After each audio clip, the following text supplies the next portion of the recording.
Hello. सभी को good afternoon. Start किया जाए। कहाँ तक पढ़े थे हम लोग?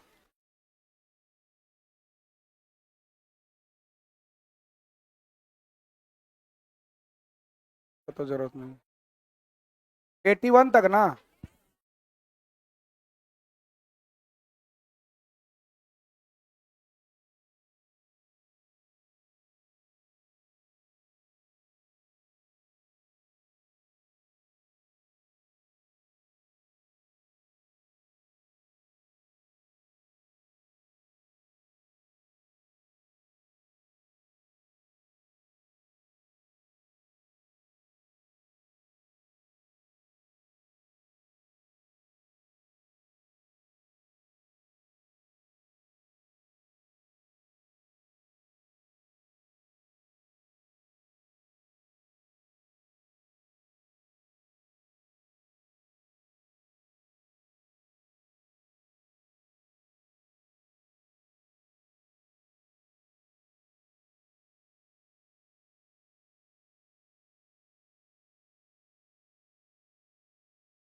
स्टार्ट किया जाए। बम उम फटा क्या? हाँ, होली में भी बम फटता है नहीं? मुगलों के शासन काल में भारत के प्रमुख उद्योग कौन से थे? शिल्प और उद्योग। शिल्प उद्योग मतलब वस्त्र वगैरह से संबंधित था। छोटे छोटे जो हाथकरघा होता है ना, हैंडलूम, उस पे ज्यादा ध्यान दिया जाता था। मुगल का जो फेज शुरू हुआ था वो 1526 से हुआ था। 1526 से हुआ था ना? थोड़ा गला मेरा फंसा हुआ है, ठीक ना? लग रहा है फंसा हुआ जैसा। 1526 में एक युद्ध हुआ था, कौन सा? पानीपत का पहला युद्ध। पानीपत का कितना युद्ध हुआ था? तीन। पहला 1526, दूसरा 1556, तीसरा 1761। तो पहले पानीपत के युद्ध के बाद बाबर जो है यहाँ मुगल साम्राज्य की स्थापना कर दिया था। दिल्ली सल्तनत का अंतिम वंश लोधी वंश का अंतिम शासक इब्राहिम लोधी को पराजित करके। और मध्यकालीन भारत के इतिहास में इब्राहिम लोधी एक पहला शासक था जो युद्ध भूमि में क्या हो गया, मारा गया था, पता है ना? तो ये बाबर का जो है सिलसिला आगे बढ़ेगा। बाबर के बाद कौन था? हुमायूं के बाद कौन था? हुमायूं के बाद अकबर के बाद जहांगीर के बाद शाहजहां के बाद औरंगजेब। तो पानीपत का पहला युद्ध कब हुआ था? बाबर को जो आमंत्रित किया था भारत आने के लिए, कौन? कौन बताएंगे? हाथ उठाइए।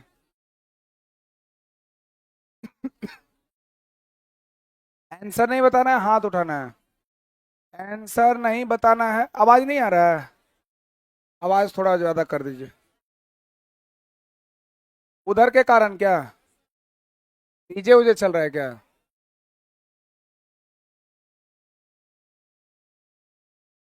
हेलो। अभी आ रहा है आवाज? हाँ, अब ठीक है। कौन बताएंगे कि बाबर को कौन बुलाया था? एक और बोलिए। और बस? और कोई? चलिए। इसको बुलाने वाला था डर। कौन था? डर। डर का मतलब डी से हो गया दौलत खां लोधी। दौलत खां लोधी। ए से था आलम खां लोधी। ए से आलम खां लोधी। और आर से था राणा सांगा। राणा कुंभा ने वो क्या था, राणा सांगा। ये राणा सांगा तीन लोग मिलकर इसको आमंत्रित किया था, किसको? बाबर को, कि आइए और भारत पर क्या कीजिए, आक्रमण कीजिए। लिख लीजिएगा ये। डर। डी से दौलत खां लोधी, ए से आलम खां लोधी, आर से राणा सांगा।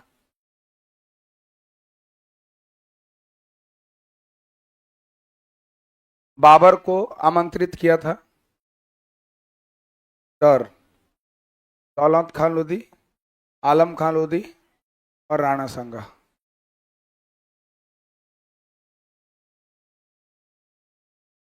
पानीपत का पहला युद्ध हुआ था 1526। ये लोग बुलाया जरूर, लेकिन बाद में ये लोग को भी मारेगा कौन? बाबर। इसलिए कहते हैं जिस थाली में खाते हैं उसमें छेद नहीं करना चाहिए। तो डर बुलाया था, दौलत खान लोधी, आलम खान लोधी और राणा सांगा। याद रखना है, कोड है ये, डर। डर बुलाया था किसको? बाबर को। आगे बढ़े? हो गया ना? ये राणा सांगा है। ये आलम खान लोधी इसका चाचा था।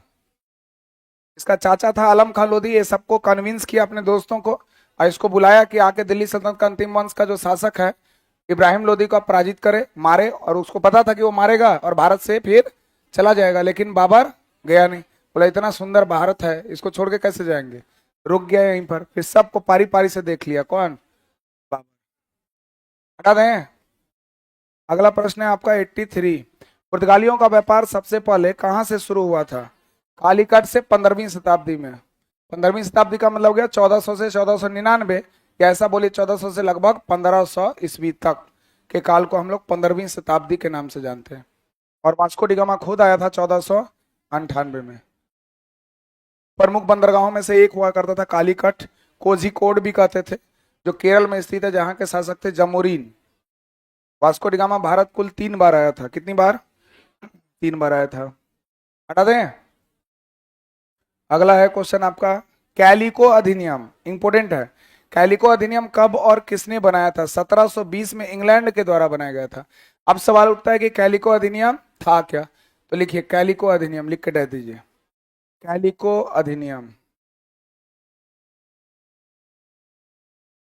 लिखिए कैलिको अधिनियम।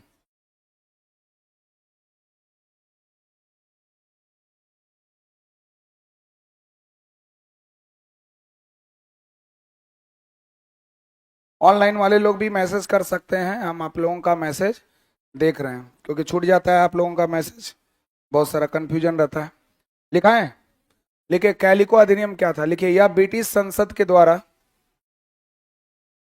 यह ब्रिटिश संसद के द्वारा, यह ब्रिटिश संसद के द्वारा पारित किया गया अधिनियम था। यह ब्रिटिश संसद के द्वारा पारित किया गया अधिनियम था जो जो 1700 से लेकर, जो 1700 ईस्वी से लेकर 1721 ईस्वी के बीच में था। 1700 से लेकर 1700 टू 1721, 1721 ईस्वी तक था। दूसरा पॉइंट, इस अधिनियम के जरिए, इस अधिनियम के जरिए इंग्लैंड, इस अधिनियम के जरिए इंग्लैंड में सूती वस्त्र के आयात पर, सूती वस्त्र के आयात पर, सूती वस्त्र के आयात पर रोक लगा दी गई थी। सूती वस्त्र के आयात पर रोक लगा दी गई थी, रोक लगा दी गई थी। इस अधिनियम का मुख्य उद्देश्य, अगला पॉइंट, रोक लगा दी थी हो गया ना। इस अधिनियम का मुख्य उद्देश्य, इस अधिनियम का मुख्य उद्देश्य ब्रिटेन के, इस अधिनियम का मुख्य उद्देश्य ब्रिटेन के कपड़ा उद्योगों को, कपड़ा उद्योगों को, कपड़ा उद्योगों को, कपड़ा उद्योगों को सस्ते भारतीय, सस्ते भारतीय कपड़ों से, कपड़ों से सुरक्षित, सुरक्षा देना था। सस्ते भारतीय कपड़ों से सुरक्षा देना था, यही था कैलिको अधिनियम। ठीक है, मतलब 1700 से 1721 में ब्रिटिश संसद के द्वारा पारित किया गया अधिनियम हो गया, और इंग्लैंड में सूती वस्त्रों के आयात पर क्या कर दी? रोक। आयात मतलब आने के लिए, निर्यात मतलब जाने वाला, एक्सपोर्ट एंड इंपोर्ट बोलते हैं, इंपोर्ट एंड एक्सपोर्ट। इस अधिनियम का मकसद था कि ब्रिटेन के कपड़ा उद्योगों को सस्ते भारतीय कपड़ों से क्या करना? सुरक्षा देना। भारत का जो कपड़ा या भारत का जो भी मटेरियल बनता था ना, वो क्वालिटी अच्छा होता था, तो अच्छे क्वालिटी को यहाँ से ले जाकर ये लोग ब्रिटेन में क्या कर देते थे? बेच दिया करते थे। और वहां का जो बुरा से बुरा सामान होता था उसको भारत में लाकर उच्च कीमत पर बेच दिया करते थे। मतलब दोनों हाथ में लड्डू है, किसका? अंग्रेज का। इसी सिद्धांत को दादा भाई नौरोजी ने प्रतिपादित किया था और अपने पुस्तकों में लिखा था। Poverty and British rule in India उनका पुस्तक है, जिसमें उन्होंने धन निष्कासन के सिद्धांत को प्रतिपादित किया था। मतलब कि जो हमारे यहाँ जो धन है, जो भी हमारे पास है, वो हमारे यहाँ से देश से पलायन कर रहा है, बाहर जा रहा है, और वहाँ के उच्च क्वालिटी वाला जो है, हाई क्वालिटी वाला जो है, और जो अच्छे क्वालिटी का सामान नहीं है उसको जबरदस्ती भारत में थोपा जा रहा है। यही था उसमें धन निष्कासन के सिद्धांत में। अगला है मुक्त व्यापार की नीति कब अपनाई गई थी? 1813, 1813। मुक्त व्यापार की नीति क्या होता है कि बहुत सारे काम को करने के लिए आपको लाइसेंस की जरूरत होती है। जैसे आप अभी चाहेंगे कि शराब बेचना शुरू कर दे, बेच दीजिएगा, पुलिस उठा के ले जाएगी। लेकिन जो शराबी दुकानदार है वो शराब बेच रहा है तो बेच पाएगा कि नहीं? बिहार में नहीं बेचेगा, वो तो बंद है, लेकिन इन नॉर्मल केस में बेच पाएगा कि नहीं? बेच पाएगा जब उसके पास क्या हो? लाइसेंस। अभी आपको मन करेगा बंदूक लेके घूम सकते हैं, लेकिन अगर उसका लाइसेंस बना लिए तो लेके घूम सकते हैं? घूम सकते हैं। लाइसेंस किसी भी चीज के काम को करने के लिए क्या होता है? लाइसेंस। वही मुगल काल में जब जाइएगा तो उसको फरमान का नाम दिया गया था। फरमान आदेश जारी करता था, ऑर्डर बोलते हैं ना, ऑर्डर। तो फरमान जारी करता था कि हम ऐसा ऑर्डर दिए। उसी तरह लाइसेंस ले लिए तो मतलब अब आपको उसका उसका हक हो गया। आपको ड्राइविंग लाइसेंस हो गया, ड्राइविंग लाइसेंस से रहता है ना, मतलब ये हक है कि आपको ड्राइवर आप हैं, आपको गाड़ी चलाना आता है, उसी को ना बोलते हैं। तो लाइसेंस से उसके अधिकार का पता चलता है, ये मेरा अधिकार है। तो जिसके पास जो अधिकार रहेगा उसके अनुसार काम करेगा। तो मुक्त व्यापार की नीति क्या था कि जब फ्री ट्रेड करिएगा तो मार्केट का रस बढ़ेगा। मार्केट का रस बढ़ेगा इन द सेंस क्या है कि लोगों में वो आदान प्रदान की प्रक्रिया ज्यादा होगी। जैसे आप देखिए कि आज के केस का अगर तुलना करेंगे तो किसी मॉल वगैरह में जाते हैं तो एक के साथ दो फ्री, ज्यादा जाते हैं कि कम? वहां जब कोई अच्छा क्वालिटी वाला चीज अगर मिल रहा है और बोल रहा है कि एक के साथ एक फ्री, तो आप वहां जाने का शुरू कर देते हैं। वो बोलेगा सिर्फ महीना में एक दिन होगा, 30 तारीख, तो आप बहुत लंबा इंतजार करेंगे। कितने तारीख का? 30 तारीख का। कब आएगा? तब जाके दुकान से वहां से खरीद लें। होता है कि नहीं ऐसा? तो जब मार्केट में फ्री ट्रेड होता है तो लोगों का कम्युनिकेशन क्या होता है? बढ़ता है। पैसों का पलायन होने की गति क्या होती है? बढ़ती है। उससे मार्केट हमेशा अर्थव्यवस्था क्या होता है? बूम अप करते रहता है, आगे बढ़ते रहता है। इसीलिए आप देखिएगा 1991 के दशक में जब हमारी भारत की अर्थव्यवस्था काफी बुरी थी तो उस समय में मनमोहन सिंह जो अर्थशास्त्री थे बहुत बड़े, और उस समय तत्कालीन प्रधानमंत्री या सरकार पीवी नरसिम्हा राव जी थे, जिनको अभी भारत रत्न पुरस्कार से भी सम्मानित किया गया है। तो उनके द्वारा लाया गया था LPG theory, liberation privatisation and globalisation लाया गया था ना। वो मार्केट को और ज्यादा क्या किया? बूम अप कर दिया। अब लोग क्या हो गए? अपने ऊपर में आत्मनिर्भर होना शुरू हो गए। तो मुक्त व्यापार की नीति कब अपनाई गई थी? 1813 में, 1813 में। भारत के किन क्षेत्रों में ऊनी वस्त्र के उद्योग प्रमुख थे? पंजाब, कश्मीर, हिमाचल प्रदेश और Rajasthan. According to SCERT Bharat के किन क्षेत्रों में ऊनी वस्त्र के उद्योग प्रमुख थे? पंजाब, कश्मीर, हिमाचल प्रदेश, राजस्थान।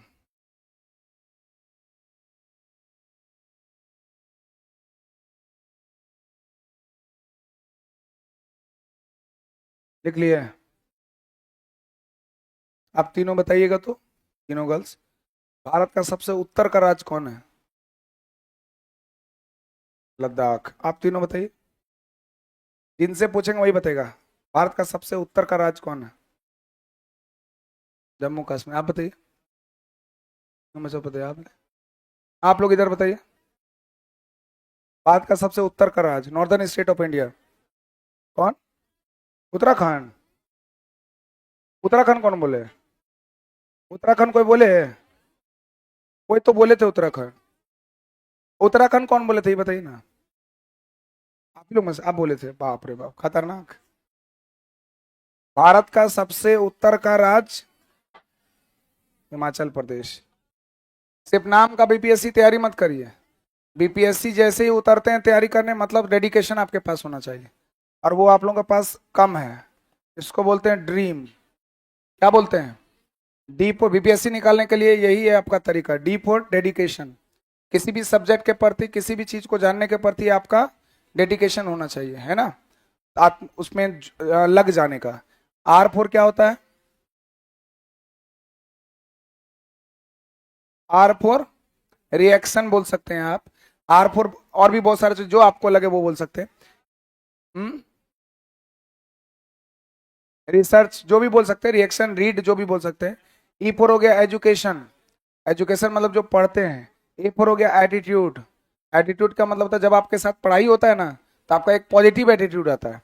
जैसे विराट कोहली को देखिए, सब बोलता है बड़ा एटीट्यूड वाला प्लेयर है, रखेगा क्यों नहीं भाई? जब इतना सुंदर खेलता है तो उसके अंदर एटीट्यूड होगा क्यों नहीं? और एक दूसरा एटीट्यूड है, गए जीरो पे आउट, फिर भी मारे नहीं। मतलब तो वो एटीट्यूड किस काम का, मतलब है तो है, पढ़ रहे हैं तो एटीट्यूड होना चाहिए, अच्छी बात है। और एम फोर था मोटिवेशन, आपके अंदर मोटिवेशन बहुत जरूरी है, डेडिकेशन रहेगा तभी पढ़ पाए। गलत होना डजन मैटर, मैटर नहीं करता गलत हो गया, लेकिन अगर ये सब क्वेश्चन गलत होता है, आप बीपीएससी में बीपीएससी के लायक नहीं। हम बोलेंगे थोड़ा बुरा लगेगा आप लोग को, लेकिन सही बात है कि आपको ये नहीं पता है, आप बोलने से पहले ना सोचते नहीं है आप लोग। सबसे प्रॉब्लम यही है, बीपीएससी का स्टूडेंट है जो भी बनते हैं, कमीशन की तैयारी में अगर गए हैं तो सबसे पहले सोचना डेवलप कीजिए। स्टूडेंट क्या करता है, क्वेश्चन आया तुरंत आंसर बोल दिया।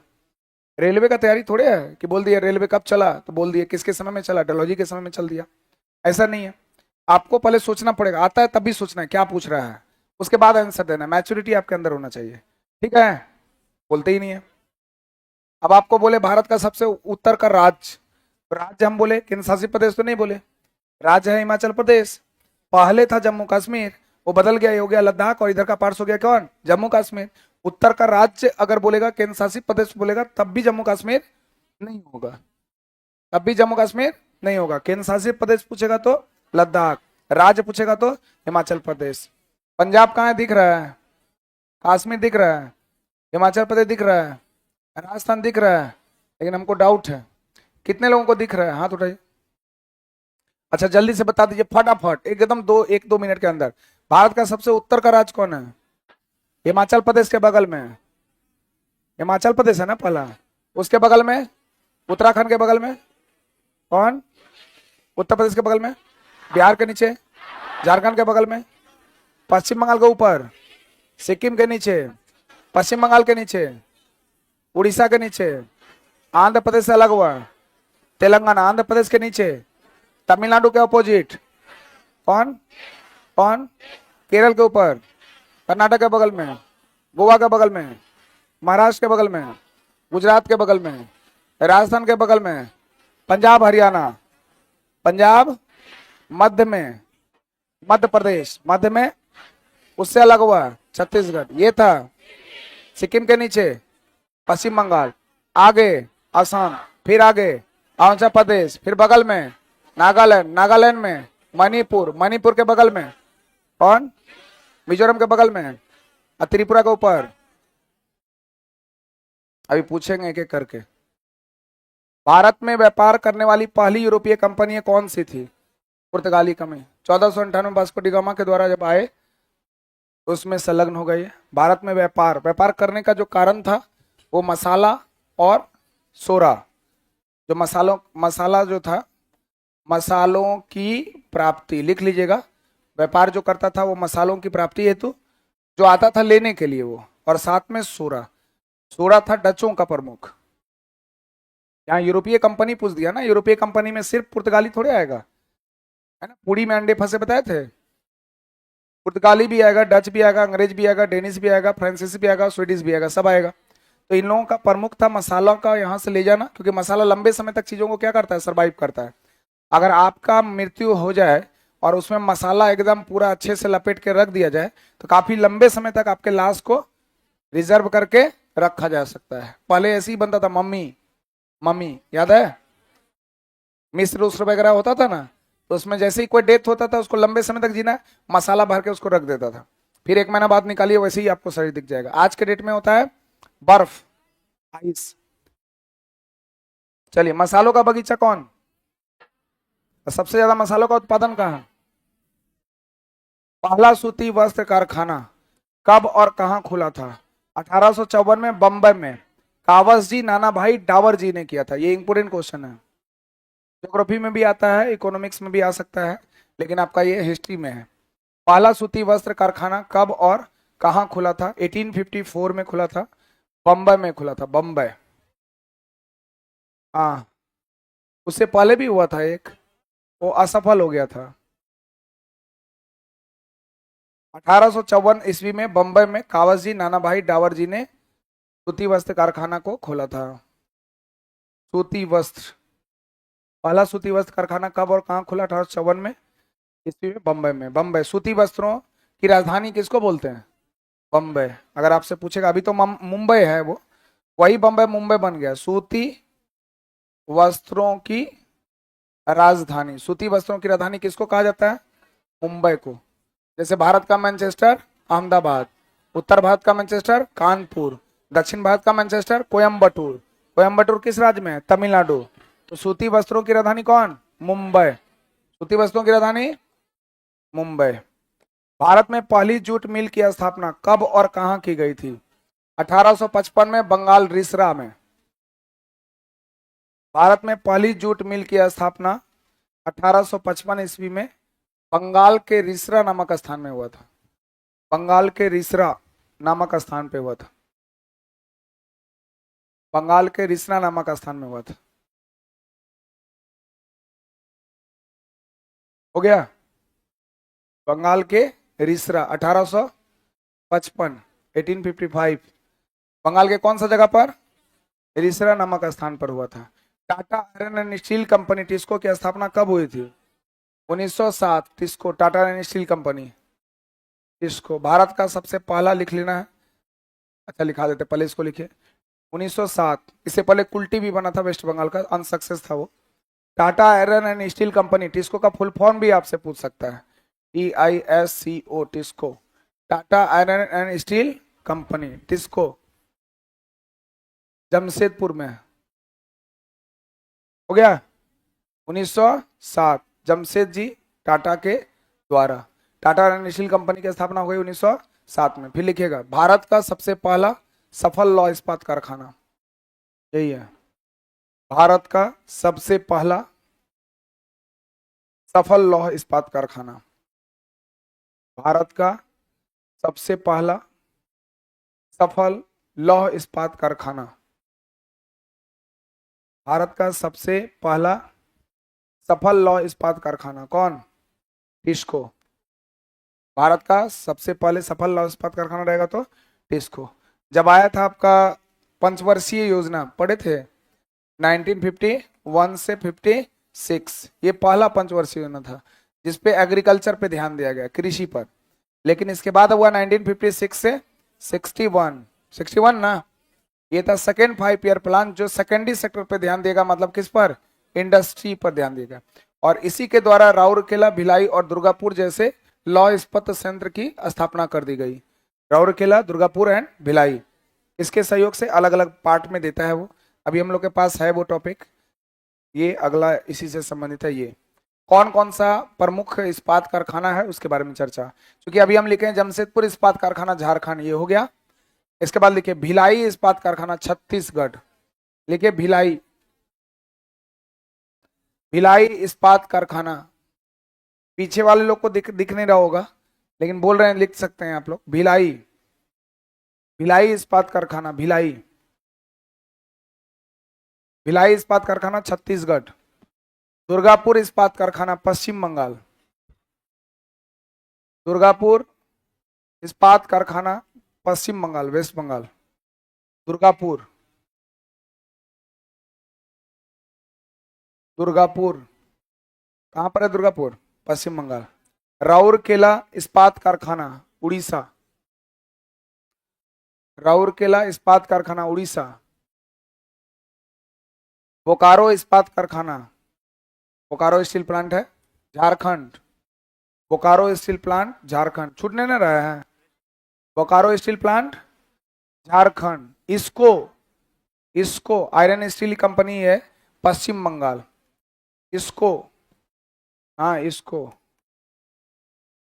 इसको जैसे टिस्को था ना, उसी तरह आयरन स्टील कंपनी है। इसको कहाँ का है? इसको पश्चिम बंगाल का, पश्चिम बंगाल, वेस्ट बंगाल, इसको। फिर electro steel limited, electro steel limited Bokaro steel city Jharkhand, electro steel limited, लिख दें, इलेक्ट्रो स्टील, हो गया, इलेक्ट्रो स्टील लिमिटेड, ESL इसको शॉर्ट में बोलते हैं, ESL शॉर्ट में बोलते हैं, कोमा देकर Bokaro steel city Jharkhand, Bokaro steel city Jharkhand, Bokaro steel city Jharkhand, लिख रहे हैं। एस्पार स्टील इंडिया लिमिटेड, हजीरा में, गुजरात। एस्सार लिख देते हैं हम, एस्सार, एस्सार स्टील इंडिया,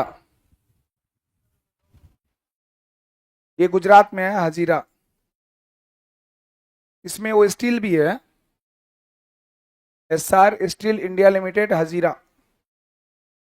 हजीरा कहाँ है? इसमें क्वेश्चन कैसे पूछेगा आपका?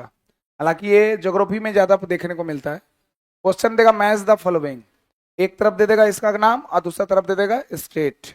या फिर अगर मिनरल्स आप लोगों ने पढ़ा है, खनिज वगैरह, तो उसमें क्या करेगा, एक तरफ दे देगा इसका नाम और दूसरा देगा मिनरल्स किससे संबंधित। जैसे ये तो लोहा वाला बताया ना, कुछ कोयला वाला रहेगा, कुछ अलग अलग पार्ट का वाला रहेगा, उसमें 4-5 ऐसे प्रश्न रह सकते हैं, ठीक है। अब इसमें से जो सबसे इंपॉर्टेंट क्वेश्चन है, वो क्वेश्चन बनता है 3 से, जो सेकंड 5 ईयर प्लान में आया था। एक था आपका दुर्गापुर। दुर्गापुर है कहां पर? वेस्ट बंगाल में, वेस्ट बंगाल में। With the help of Britain, किसके सहयोग से ये बना? ब्रिटेन के। तो ये 3 पॉइंट इंपॉर्टेंट है, याद रखिएगा। दुर्गापुर जो है वो किसके सहयोग से बना? ब्रिटेन के सहयोग से इसको स्थापित किया गया था। राउरकेला आ जाएंगे। राउरकेला कहां पर है? उड़ीसा में। राउरकेला कहां है? उड़ीसा में। और राउरकेला पश्चिमी जर्मनी के सहयोग से, वेस्टर्न जर्मनी, पश्चिमी जर्मनी के सहयोग से ये बनाया गया था, राउरकेला। राउरकेला। और एक है भिलाई। भिलाई, भिलाई कहां पर है? छत्तीसगढ़। और ये यूएसएसआर, जिसको सोवियत संघ के नाम से जानते हैं, है ना, क्योंकि सोवियत संघ जो है ना टूटा था 1991 में, 1991 में जब आया था एलपीजी। 1991 के बाद वो टूटकर अलग अलग भागों में बढ़ गया, उसमें से रूस उस वगैरह का भी नाम हम लोग बोलते हैं। तो यहाँ पर है सोवियत संघ, है ना, या फिर यूएसएसआर। इसके अलावा बोकारो। बोकारो कहाँ है? झारखंड में। ये भी यूएसएसआर के सहयोग से। बोकारो यूएसएसआर के सहयोग से हो गया। दुर्गापुर किसके सहयोग से? दुर्गापुर है कहाँ? पश्चिम बंगाल। बहुत से बंगाल, बहुत से ब्रिटेन। तो दुर्गापुर कहाँ से? ब्रिटेन से। राउरकेला कहाँ है? उड़ीसा। उड़ीसा है ना, उड़ीसा है ना, राउरकेला। इसको पढ़ेगा, देखिए, जर्मनी है। अरे जर रॉ कर आ रहा है ना, रॉ का, देखिए राउर जर्मनी आ रहा है, एक दो बार देखिएगा तो आ जाएगा, राउरकेला जर्मनी। भिलाई कहां पर? छत्तीसगढ़। किसके सहयोग से? यूएसएसआर। बोकारो यूएसएसआर। बोकारो किसके सहयोग से?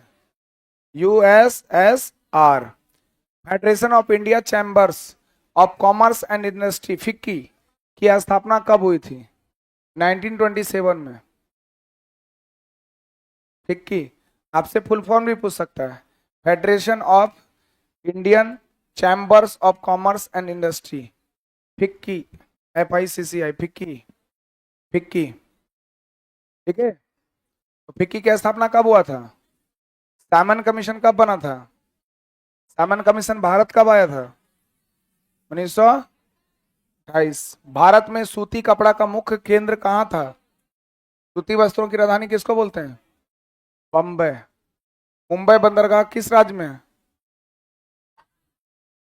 महाराष्ट्र। महाराष्ट्र में ना। मुंबई बंदरगाह के लोड को कम करने के लिए कौन सा बंदरगाह डेवलप किया गया? कौन? जवाहरलाल नेहरू। उसी को बोलते हैं नवा सोवा। क्या बोलते हैं? नवा सोवा। ये मुंबई वाला है, इसके नीचे है नवा सोवा। उसके लोड को कम करने के लिए बनाया गया है। All India trade union Congress नाम का संगठन कब बनाया गया? 1920। All India trade union Congress का संगठन कब बनाया गया? 1920 में। 1 अगस्त 1920 को क्या हुआ था?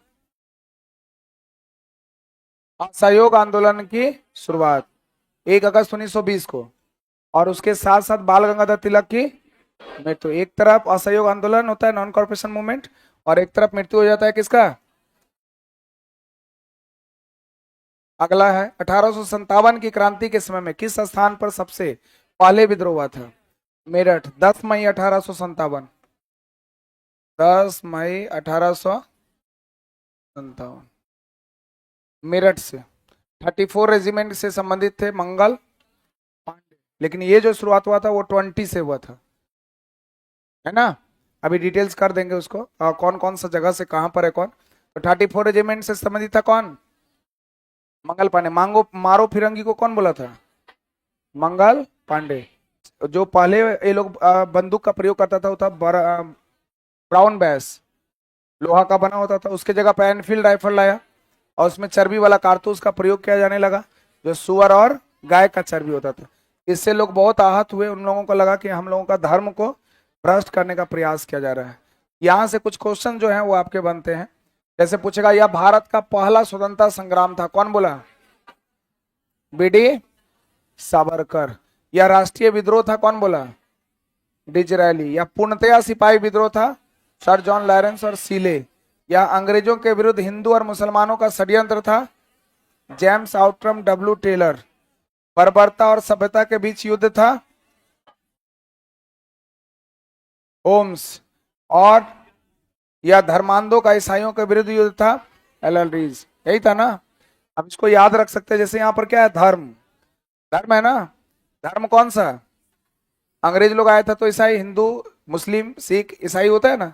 तो मुस्लिम लोग प्रचार कर रहे थे किसका, ईसाई धर्म का। तो धर्म आ गया, ईसाई गए तो रीजनल बोलते हैं ना, रिलीजियस। धर्म को क्या बोलते हैं, रिलीजियस, रिलीजन। तो ये हो गया रिज, क्या हो गया, रिज। तो जहां धर्म रहेगा वहां पर रिज। धर्म किसका, ईसाई का। तो धर्म ईसाई रिज, बोलिए, धर्म ईसाई रिज। जहां देखेगा धर्म दिमाग में चलेगा ईसाई, क्योंकि अंग्रेज का है यहाँ पर ईसाई, और साथ में चल जाएगा रिज। क्लियर है। बर्बरता और सभ्यता के बीच युद्ध था, टी आर होम्स। होम्स का मतलब होता है घर। बर्बरता और सभ्यता, किसी भी सभ्यता की शुरुआत पहला जो होता है आपके परिवार से होता है, आपके घर से होता है, मम्मी पापा से होता है, वहीं से ना आप चीजों को सीखना शुरू करते हैं, कहाँ से, अपने घर परिवार से। तो होम्स, तो सभ्यता का निर्माण होगा किससे, होम से। और उसी सभ्यता में बर्बरता, खूंखार भी होगा वहीं पर। बर्बरता और सभ्यता दोनों के बीच युद्ध था, कहां पर, मारपीट होते रहता है, कहां पर, घर में। तो होम्स जहां आएगा तो सभ्यता और बर्बरता, मतलब होम्स, सभ्यता और बर्बरता, होम्स। अगर धर्म रहेगा तो रिज, धर्म ईसाई रिज। अगर सभ्यता और बर्बरता रहेगा तो होम्स। यह अंग्रेजों के विरुद्ध, अंग्रेजों के विरुद्ध हिंदू और मुसलमानों का षड्यंत्र था। यानी हिंदू मुस्लिम दोनों मिलकर अंग्रेजों के खिलाफ क्या कर रहे हैं, षड्यंत्र। तो इसका आंसर आउटरम और डब्ल्यू टेलर। आउटरम मतलब जब किसी के खिलाफ आप षड्यंत्र करते हैं, आउट करने का, आउट कर देते, उसको बोल्ड कर देते हैं। तो अंग्रेजों को बोल्ड, क्लीन बोल्ड करने के लिए तैयार था कौन, हिंदू और मुस्लिम। तो अंग्रेजों के खिलाफ हिंदू और मुस्लिम का षड्यंत्र था। तो ये कौन बोला, आउटरम, आउट करने के लिए बोला है ना, आउटरम, ठीक है। आउटरम, हिंदू मुस्लिम में भेद कर रहा था कौन, अंग्रेज। डिवाइड एंड रूल पॉलिसी लेकर आया था कौन, अंग्रेज। तो उससे डिवाइड जो कर दिया है उसको ठीक करने के लिए हम लोग टेलर को बुला लेंगे। टेलर उसको क्या कर देगा, सी देगा। टेलर का काम क्या होता है, सीना। तो हिंदू मुस्लिम का जो खाई है उसको क्या कर देगा, सी देगा। तो फिर दिक्कत होगा कुछ, नहीं होगा। तो वही है। तो यह अंग्रेजों के विरुद्ध हिंदू और मुसलमानों का षड्यंत्र था, जेम्स आउटरम और डब्ल्यू टेलर। अब आपके दिमाग में चल रहा होगा कि सर इतना मेहनत करने से अच्छा कि 5-10 बार पढ़ते ही याद हो जाता। एकदम सही बात बोले आप, सही बात है। किंतु लेकिन परंतु बंधु, अच्छे से समझ लीजिए कि जब एग्जामिनेशन हॉल में जाइएगा ना तो इधर का उधर, उधर का इधर, कंफ्यूजन ही कंफ्यूजन है ना। और सॉल्यूशन का कुछ पता नहीं, बी का डी नजर आएगा, पक्का होना है। लेकिन अब जो हम बताए हैं इधर से उधर हिल ही नहीं सकता है, दिमाग में रहेगा एकदम तुरंत। बर्बरता सभ्यता, ये तो घरे में होता है, होम्स नहीं। धर्म है ईसाई है, रिज नहीं आ रहा है। अंग्रेजों के खिलाफ हिंदू मुस्लिम का षड्यंत्र है, तो आउटरम, आउट कर दिया, दोनों को टेलर सी दिया। बस 1-2 बार प्रैक्टिस करिएगा, ये ऐसा बैठेगा कि गलती होने का सवाल है। कितना भी टेंशन में गए, हड़बड़ा के भी आंसर मारिएगा तो गड़बड़ा के आंसर नहीं जाएगा। समझ में आ रहा है। दूसरा विकल्प है कि रटिए, वो भी सही है, लेकिन रटने का भी एक तरीका, ये भी रट ही रहे हैं हम लोग, लेकिन समझ के रट रहे हैं, है ना, दिमाग का उपयोग कर रहे हैं हम लोग। बाद बाकी आप लोग घर पे पढ़ ही लेना है। या पूर्णतः सिपाही विद्रोह था कौन, लॉरेंस और सीले। या राष्ट्रीय विद्रोह था कौन बोला, डिजराइल। सबसे महत्वपूर्ण है, यह भारत का प्रथम स्वतंत्रता संग्राम था, कौन बोला, बीडी सावरकर, बीडी सावरकर। इसके अलावा देखिए कुछ कुछ जगहों पर 1857 की क्रांति का नेतृत्व किया गया था। जैसे दिल्ली के तरफ से बहादुर शाह जफर, बहादुर शाह द्वितीय को ही बहादुर शाह जफर कहते हैं, क्योंकि ये शायराना अंदाज में बोलता था। और बख्त खान इसका सैन्य नेतृत्व किया था। कौन किया था? बख्त खान सैन्य नेतृत्व किया था। कानपुर से नाना साहेब, नाना साहेब का ही नाम था धोंधू पंत। क्या नाम था? धोंधू पंत। और सैन्य नेतृत्व किया था तात्या टोपे। तात्या टोपे का नाम था रामचंद्र पांडुरंग। रामचंद्र रामचंद्र रामचंद्र पांडुरंग। तो तात्या टोपे का नाम क्या था? रामचंद्र पांडुरंग। नाना साहब का नाम क्या था? धोंधू पंत। इन दोनों का संबंध कहां से था? कानपुर से नेतृत्व कर रहे थे। लखनऊ से बेगम हजरत महल, बेगम हजरत महल, बेगम ऑफ अवध कहा जाता है इनको, है ना। तो लखनऊ से बेगम हजरत महल। झांसी से रानी लक्ष्मीबाई, मणिकर्णिका, जिसको प्यार से मनु कहते हैं ना। खूब लड़ी मर्दानी वह तो झांसी वाली रानी थी, बुंदले हर बोलों के मुंह हमने सुनी कहानी थी।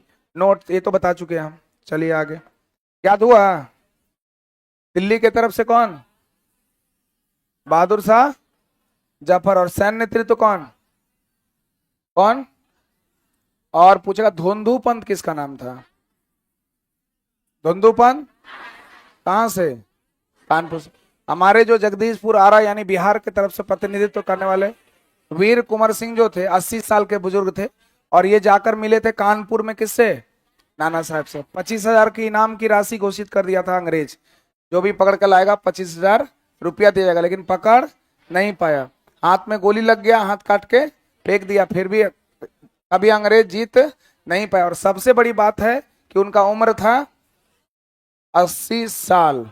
इलाहाबाद से लियाकत अली, जगदीशपुर से वीर कुंवर सिंह, बरेली से खान बहादुर खान, फैजाबाद से मौलवी अहमद उल्ला, फतेहपुर से अजीमुल्ला, फतेहपुर से अजीमुल्ला। अब कुछ कुछ आप घर पे भी जाके पढ़ना है, ठीक है। दिल्ली में 1857 की क्रांति का नेतृत्व किसने किया था? बहादुर शाह जफर या बहादुर शाह द्वितीय। इन्हीं को निर्वासित कर दिया गया था रंगून। इनकी वाइफ थी जिन्नत महल, इनके साथ उनको निर्वासित कर दिया गया था रंगून। उस समय तत्कालीन बर्मा की राजधानी हुआ करता था रंगून, वहीं पर निर्वासित कर दिया था। इनकी मृत्यु हो गई थी। 1857 क्रांति में ये प्रतिनिधित्व किए थे वहां का। सेना में किसका उपयोग होने पर हिंदू और मुस्लिम दोनों सैनिक नाराज हो गए? सुअर और गाय की चर्बी का। 1857 के क्रांति का तत्कालिक कारण यही था, चर्बी वाले कारतूस का प्रयोग किया जाना।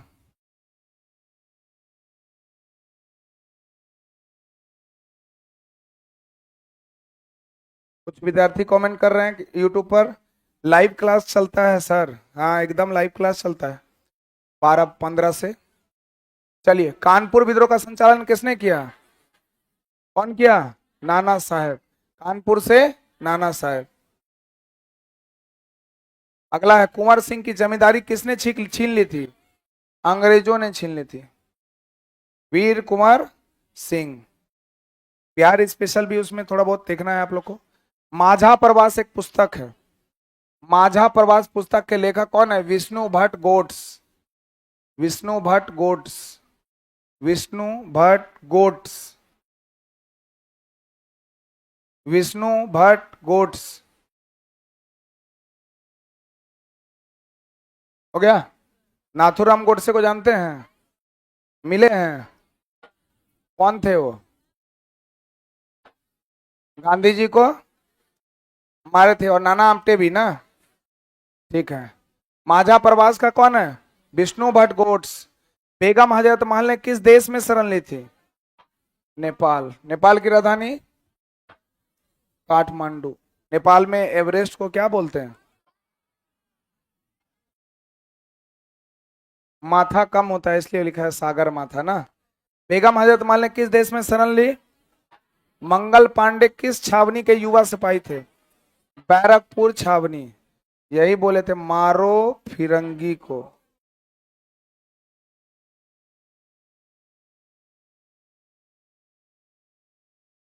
मारो फिरंगी को। बैरकपुर छावनी 34 रेजिमेंट से संबंधित थे।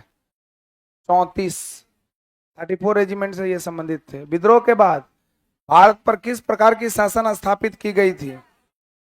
ब्रिटिश काउन का शासन। विद्रोह का मतलब 1857 का विद्रोह, 1857 का जो रिवॉल्ट था, इसके बाद ये जो ब्रिटिश क्राउन के अधीन चला गया था, जो कंपनी चलाती थी ना, कंपनी का अधिकार को खत्म करके कंपनी से कहां चला गया, क्राउन, 1858 में। कब चला गया ये भी इसमें लिख लीजिएगा, एग्जाम में पूछा हुआ है, 1858 में। 1857 में क्रांति हो गया, उसका 1858 में ब्रिटिश अधिकार जो है वो मिल गया किसको, क्राउन मतलब महारानी होता है ना। विद्रोह के बाद, विद्रोह के बाद ब्रिटिश संसद ने किस वर्ष कानून पास किया, 1858, 1858। सर कितना क्वेश्चन है, ब्रिटिश ताज या क्राउन, दोनों एक ही है। ताज का मतलब क्राउन होता है, ऊपर लगाते हैं ना क्राउन। टोटल कितना क्वेश्चन है, 215। अभी तो हम जानबूझ के धीरे धीरे ले जा रहे हैं, नहीं ले लग रहा है आप लोग को, इतना धीरे हम बताते हैं, जिस दिन गियर चेंज हुआ खत्म। नहीं आएगा, जब सब चीज पढ़ लेंगे, मैक्सिमम चीज हम कंटेंट हम लोग के पास होगा, रिपीटेड जो करेगा, जैसे अभी बेगम हजरत मालिसा में कुछ समय देना है, तुरंत देखना आंसर आ गया। देखिए ये तो ठीक है नहीं बताए हैं, लेकिन अगर 1862 हटा दे तो वहां पर रंगून में जो मृत्यु हो गई थी किसकी, तो तुरंत स्किप करते हुए चलना वैसे प्रश्न को। यहाँ पर एक क्वेश्चन और मिल गया ना, 1862 में किसकी मृत्यु हो गई थी, बहादुर शाह जफर या बहादुर शाह द्वितीय, जो दिल्ली की तरफ से 1857 की क्रांति का नेतृत्व किया था। बहावी आंदोलन का प्रमुख केंद्र क्या था, पटना। कुछ आंदोलन हम अलग से आप लोग को बता देंगे, है ना, नेक्स्ट क्लास। सर आ गए, नेक्स्ट क्लास में कुछ आंदोलन जो है आज यहीं पर इसी से शुरू करेंगे कल। बहावी आंदोलन का प्रमुख केंद्र क्या था, पटना। क्लियर है। और जो जो आप लोग लिख रहे हैं उसको प्रैक्टिस करते चलिए, सिर्फ पढ़ना सिर्फ उद्देश्य नहीं है, उसको रिवाइज जितना करिएगा ना उतना फायदा करेगा। और मॉक टेस्ट दीजिए, जितना पढ़ते हैं टेस्ट जरूर करिए। एक टेस्ट यहाँ देते हैं सही है, एक टेस्ट कोई भी दुनिया का एक किताब उठा लीजिए जहां से क्वेश्चन ज्यादा मिले आपको, वही पैटर्न पे, जिस पैटर्न पे एग्जाम में क्वेश्चन पूछता है। एक सेट डेली सेल्फ बनाइए और उसका एक्सप्लेनेशन देख के खुद से एनालिसिस कीजिए कि आप कहाँ कमजोर हैं। जिस पेपर में कमजोर हैं उसको ठीक करने का प्रयास कीजिए, रिजल्ट हो जाएगा। एकदम यही रूल को अपनाइए आप लोग, ठीक है। तो आज की सभा यहीं पर समाप्त होती है, अब अगले टीचर आ रहे हैं।